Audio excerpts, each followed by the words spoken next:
Koya, à une cinquantaine de kilomètres à peine de la capitale, Conakry. C'est ici que vit Mabinti Bangoura.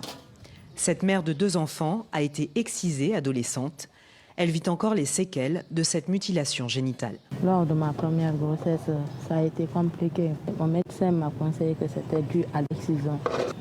J'en veux beaucoup à mes parents.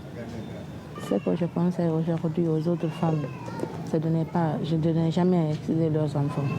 En Guinée, où la pratique est pourtant interdite depuis plus de 20 ans, l'excision ne recule pas.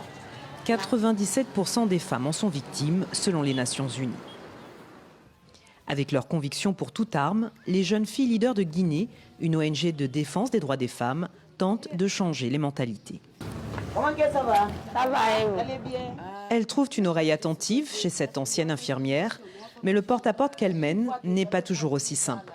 Certaines familles qui ne nous acceptent pas du tout et ils ne veulent même plus entendre de l'excision, surtout ceux qui sont religieux. Il y a d'autres, même quand tu rentres pour parler de l'excision, ils vont commencer à te chasser. La sensibilisation passe aussi par les exciseuses, des matrones respectées dans leur communauté. Dans cette commune rurale voisine, quelques repentis se sont réunis. Hadja Kamara a pratiqué en toute impunité pendant plus de 30 ans l'excision. Aujourd'hui, nous regrettons. Nous avons pitié, même de ces filles que nous avons excisées. Mais c'était la coutume.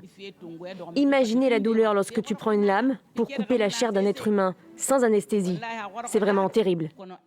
En Guinée, la pratique de l'excision est passible d'une peine de prison allant jusqu'à 5 ans.